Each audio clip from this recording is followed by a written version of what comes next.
Assalamualaikum warahmatullahi wabarakatuh. Alhamdulillah. Alhamdulillahilladzi hadana li hadza wa ma kunna linahtadiya laula an hadanallah. Asyhadu alla ilaha illallah wahdahu la syarikalah wa asyhadu anna Muhammadan abduhu wa rasuluhu la nabiyya ba'da. Puji syukur kepada Allah Subhanahu wa taala yang telah menjumpakan kita kembali di kesempatan yang berbahagia ini, yaitu kita dapat berjumpa lagi di channel kesayangan kita, channel yang insya Allah akan terus bersama-sama dengan Anda menyerukan kebenaran agama Islam dan membongkar tipu daya busuk kaum membentengi umat dari upaya pemurtadan. Saudaraku yang dimuliakan Allah dimanapun Anda berada, dalam kesempatan ini saya ingin menampilkan sebuah debat. Nah, bagaimana video selanjutnya nanti kita saksikan bersama-sama. Saya juga belum mendengarkan ya. Nanti kita simak bersama-sama sampai selesai. Mudah-mudahan kita tidak gagal paham. Nah, sebelum dilanjut, saya ucapkan terima kasih kepada para pendukung channel ini yang sudah berperan serta ikut membentengi umat dari upaya pemurtadan. Dan yang baru saja bergabung, jangan mau ketinggalan, ikut subscribe juga. Insya Allah dengan subscribe channel-channel dakwah Anda sudah ikut ambil bagian dalam dakwah, ikut membentengi umat dari upaya pemurtadan. Dan apabila dianggap bermanfaat, silahkan share melalui media sosial Anda, sehingga apa yang Anda ketahui diketahui sekali rekan-rekan Anda. Dan diklik tombol loncengnya supaya setiap saya upload video baru, Anda mendapatkan notifikasi dari video yang saya upload. Oke saudaraku, tak perlu panjang lebar, kita saksikan videonya ya sampai selesai. Selamat menyaksikan. Saya tahu yang kamu bilang itu dihakimi. Penghakiman ini kan ada dua jenis. Emang orang baik dihakimi, orang yang mengasihi Tuhan dihakimi. Setiap yang tidak percaya kepada Tuhan harus dihakimi. Itu aja, nggak ada yang lain. Masa orang mengasihi Tuhan, mengasihi Yesus dihakimi? Kan lucu. Jadi begini, orang Kristen juga dihakimi. Maka aku bilang Kristen itu bukan agama. Kristen itu bukan, nggak diridhoi Tuhan, nggak diridhoi. Kristen itu bukan agama damai loh, nggak agama damai. Tapi Yesusnya yang Raja Damai. Sekarang masalahnya, mau kita pilih Yesusnya Raja Damai atau bukan, itu aja. Jadi nggak paham. Semua Kristen diadili karena tidak semua. Makanya bilang sedikit yang datang, gimana ya? Banyak yang datang, sedikit yang terpanggil. Paham nggak? Ada lagi kata-kata seperti ini yang terkemudian menjadi yang terbelakang. Akhirnya si pesundal itu yang masuk surga. Jangan Anda menafsirkan kok lonte masuk surga. Bukan itu maksudnya. Tadi dia lonte, sekarang bertobat, meninggal. Dia meninggal dalam pertobatan, dia masuk surga. Itulah yang dibilang yang terbelakang menjadi kemudian. Yang terkemudian menjadi terbelakang. Dulu dia ada orang baik-baik atau pendeta. Dia menjadi terbelakang karena dia di suatu saat akhir dia berbuat jahat. Melenceng hidupnya. Itu jangan langsung nafsir kayak gitu, kok lonte masuk surga, lonte masuk surga. Bukan itu maksudnya. Tadi dia lonte. Makanya semua yang ada di Alkitab itu manusia mantan penjahat. Nggak ada mantan pendeta di situ. Mantan penjahat semua situ. Nggak ada. Mantan berdosa. Semua manusia yang ada di Alkitab mantan berdosa, mantan penjahat. Nggak ada yang mantan pendeta di situ. Cari siapa? Semua nabi mantan orang jahat juga, cuma dipanggil, dipakai Tuhan. Karena tahu di kemudian hari dia menerima Yesus, gitulah itu maksudnya. Terima kasih, Tuhan Yesus memberkatimu. Berarti setiap orang Kristen itu berarti tidak dihakimi. Nah, bagaimana kata Yesus yang mengatakan tidak semua orang yang memanggil aku Tuhan, Tuhan masuk kerajaan surga? Artinya kan apa? Bukan semua orang Kristen masuk surga. Artinya apa kata Yesus? Seperti yang dikatakan, satu kambing, satu domba. Gitu loh, itu kata Yesus sendiri loh, tidak semua yang memanggil aku Tuhan, Tuhan. Yang bermukjizat dengan nama Yesus, yang mengusir setan dengan nama Yesus itu siapa? Bukan kami orang Islam. Bang, artinya ada penghakiman. Walaupun kalian mengatakan Yesus itu Tuhan, tetap dihakimi kalian. Itu kata Yesus, tidak semua yang memanggil aku Tuhan, Tuhan masuk surga. Gitu loh. Di mana letak keselamatannya kalau begitu? Artinya mau Kristen pun kalian dihakimi. Mau kalian sembah pun Yesus kalian dihakimi. Nggak ada ceritanya semua umat Kristen masuk surga. Nggak ada. Karena kalian dihakimi. Karena di dalam kitab kalian dikatakan bahwa segala sesuatu yang kita lakukan akan mendapatkan balasannya. Apa-apa yang kita katakan akan dibalas nanti. Begitu. Kalau kami umat Islam memang tidak ada setiap umat Islam mengatakan dia beriman tapi tidak melakukan perintah Tuhan. Dia masuk surga. Nonsen itu. Itu namanya munafik. Berkata di mulut beriman, tapi tidak melakukan perintah Bapa. Nah, bagaimana supaya kami mampu melakukan perintah Tuhan? Kami mengerjakan sholat. Dengan mengerjakan sholat, kami akan menjauhkan diri kami dari maksiat. Sementara kalian, apakah kalian dengan mengatakan beriman kepada Yesus, kalian menjamin kalian menjadi orang yang baik? Buktinya pendeta-pendeta itu bagaimana? Nah, itu dia. Karena saya nggak tahu itu, saya bertanya, Tante cantik. Kalau saya sudah tahu, saya nggak bertanya. Orang yang sudah tahu bertanya itu bukan bertanya, tapi ngetes. Saya kan bukan guru. Nggak ada hak saya mau ngetes kalian. Karena saya tidak tahu bagaimana pemahaman kalian. Apakah setiap orang Kristen yang mengatakan dirinya Kristen dan menuhankan Yesus masuk surga? Itu pertanyaanku dari awal, itu ajanya. Maksud saya adalah ibu tidak mengerti ayat itu. Ya, yang Yesus maksudkan benar sekali. Memang orang Kristen saja hampir-hampir tidak bisa diselamatkan. Ya, Yesus katakan dalam Injil, ya ayat yang lain, orang benar saja hampir-hampir tidak bisa diselamatkan, apalagi orang berdosa. Artinya begini, Bu. Orang yang mengakui Yesus sebagai Tuhan saja, ya, hampir-hampir tidak bisa diselamatkan, apalagi orang yang tidak mengakui Yesus sebagai Tuhan. Itu jelas-jelas tidak akan diselamatkan.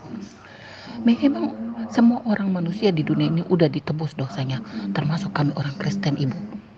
Tapi kalau dalam kehidupan sehari-harinya dia tidak taat dan tunduk kepada perintah-perintah Yesus dan melakukan segala yang diperintahkan oleh Yesus Kristus, maka dia tidak akan selamat. Ya Ibu, paham ya?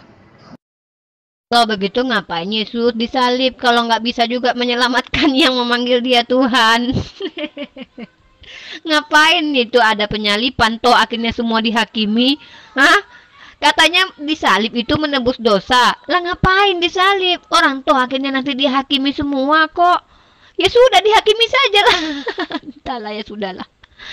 Nah begitulah kira-kira ya, pokoknya intinya akhirnya kalian sadar bahwa kita ini semua dihakimi nanti. Perbuatan yang kita buat ini itu yang akan kita tanggung nanti.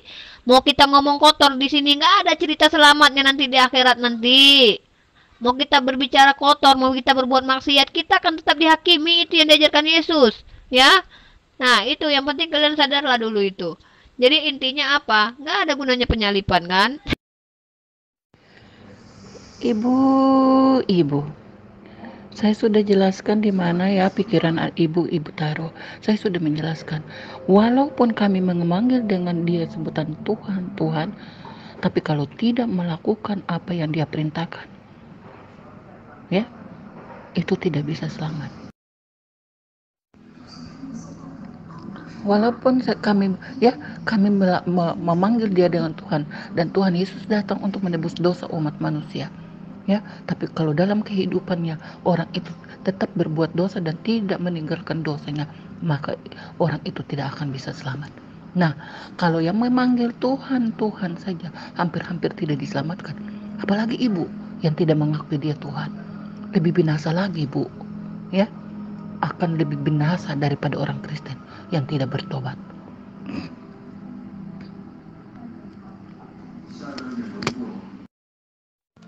Ini grup debat atau studi foto? Tante Helen, begini loh, simpel kali loh pertanyaan saya ini. Artinya Tante Helen, walaupun kalian mengatakan kalian itu adalah bertuhankan kepada Yesus, tetap kalian itu dihakimi. Tidak ada semua yang mengatakan dia Kristen itu dia langsung masuk surga. Nggak ada. Yesus mengajarkan dihakimi. Kata Yesus, yang masuk ke dalam kerajaan surga yang mengikuti perintah Bapa. Pertanyaanku, apa perintah Bapa yang kalian ikuti? Karena apa? Perintah Bapa itu banyak yang sudah diajarkan kepada nabi-nabi terdahulu. Contohnya itu di Khitan. Itu perjanjian kekal antara Elohim dengan Ibrahim. Ibrahim itu bapak para bangsa-bangsa. Hah?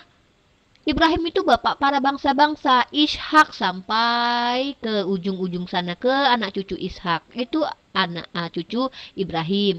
Ismail, belum lagi anak-anak Ibrahim yang lain. Karena bukan cuma 2 anaknya. Jadi di Khitan itu adalah perintah Elohim yang kekal, dan perintah kekal itu tidak bisa dihilangkan. Tak ada ceritanya, bukan cuma untuk orang Yahudi sunat itu, karena Ismail pun disunat. Bahkan yang anak yang dibeli di rumah Ibrahim pun itu disunat.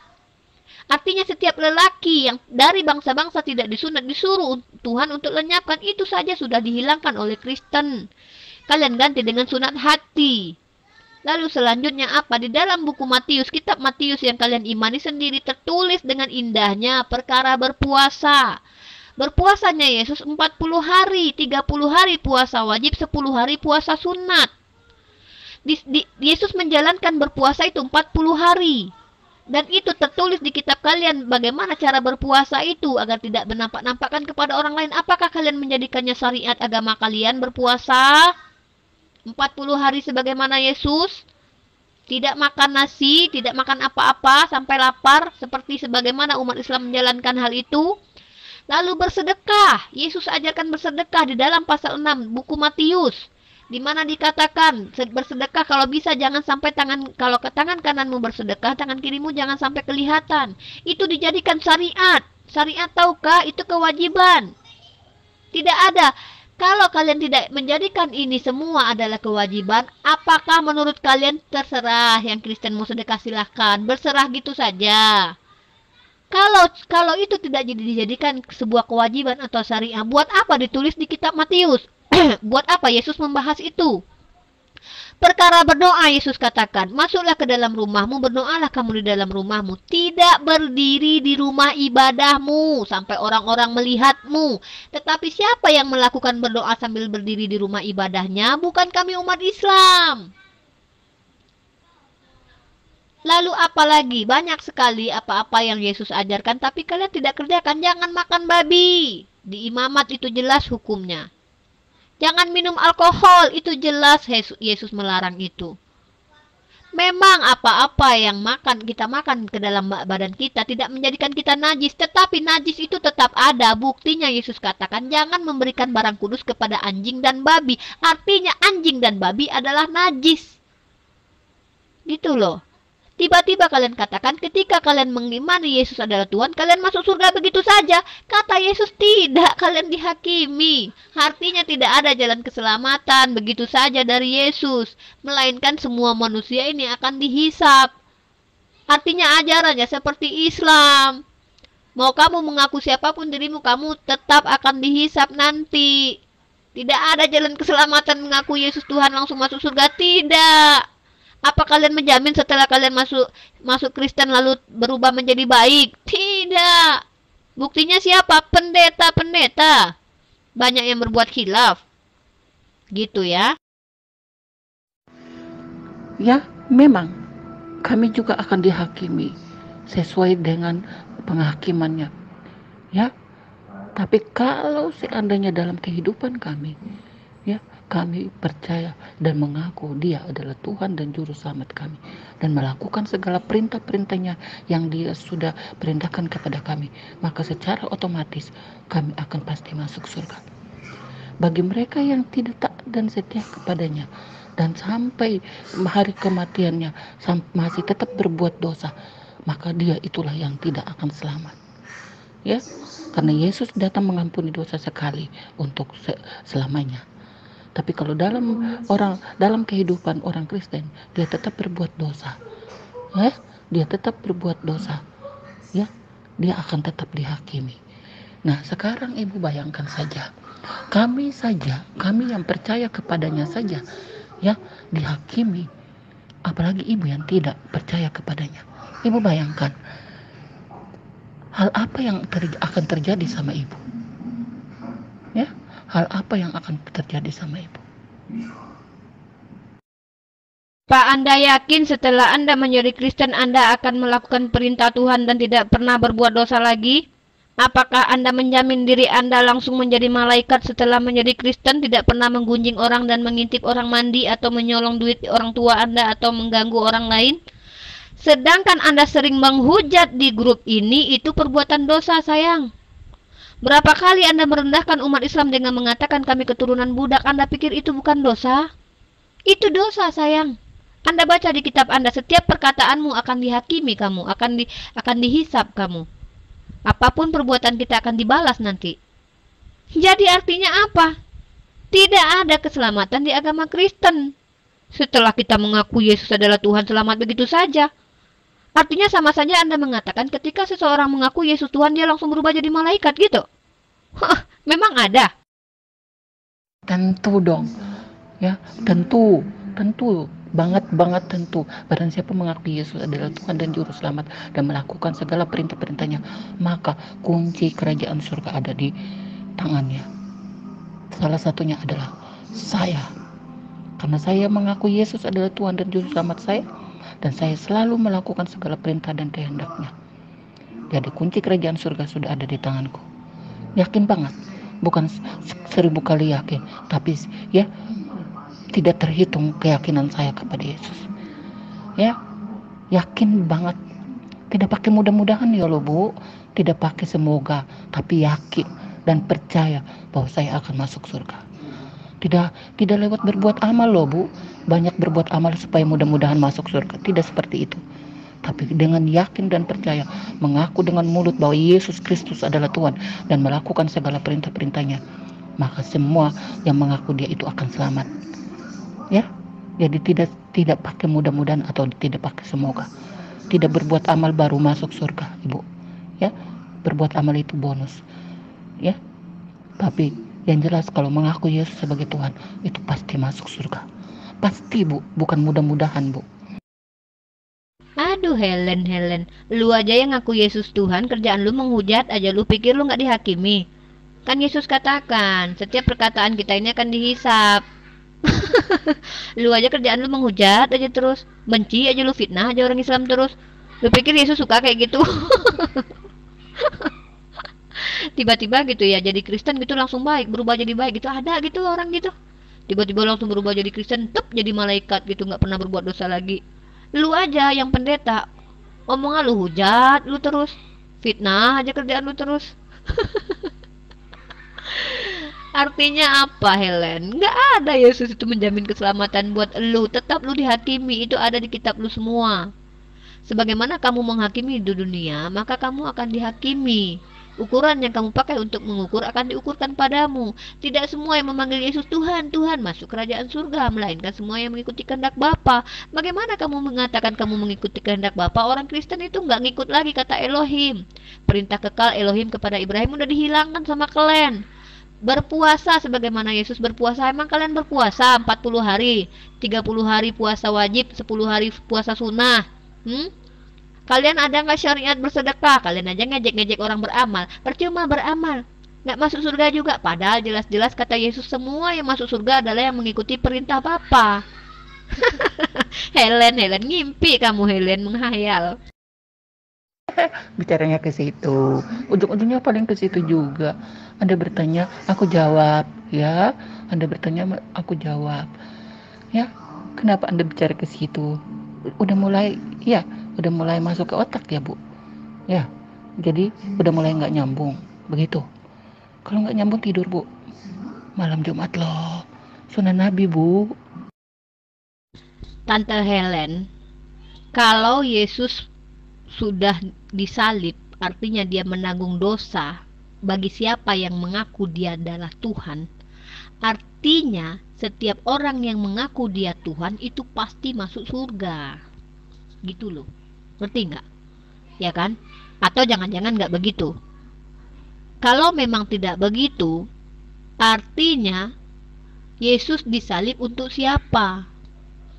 Karena Apakah ada orang yang mengaku dia bertuhankan Yesus langsung tidak pernah berbuat dosa seumur hidup lagi? Apakah ada orang yang mengaku Kristen langsung berubah jadi malaikat sehingga dia tidak melakukan dosa lagi? Nggak ada kan? Jadi akhirnya apa? Walaupun kalian mengatakan kalian Kristen, kalian tetap dihakimi. Kata Yesus, tidak semua yang memanggil aku Tuhan, Tuhan masuk ke dalam kerajaan surga. Lalu mana juru selamat kalian, kata kalian itu? Bagaimana cara Yesus menyelamatkan kalian? Karena toh pada akhirnya kalian tetap dihakimi. Untuk apa penyalipan itu? Karena toh akhirnya dosa tanggung sendiri-sendiri. Ngapain itu Yesus bunuh diri di tiang salib? Karena pada akhirnya semua perbuatan akan dibalaskan sesuai dengan apa yang dilakukan. Lalu bagaimana mungkin Anda, seorang Helen yang sangat katanya adalah keturunan Nyonya Menir, mengaku bisa masuk surga dengan bertuhankan Yesus? Sementara apakah Anda menjamin diri Anda langsung menjadi suci setelah bertuhankan Yesus? Sedangkan Anda saja di sini sering menghujat, kata-kata kotor Anda sering keluarkan. Apakah Yesus menjamin Anda masuk surga dan Yesus menanggung dosa Anda itu? Dari mana Anda dapat ide itu? Karena kata Yesus, tidak semua yang memanggil aku Tuhan, Tuhan masuk kerajaan surga, melainkan semua yang mengikuti kehendak Bapa. Apakah kehendak Bapa itu? Kasihilah musuhmu. Apakah kamu sudah mengasihi musuhmu, Helen? Sedangkan orang yang tidak memusuhi kamu saja kamu musuhi. Helen.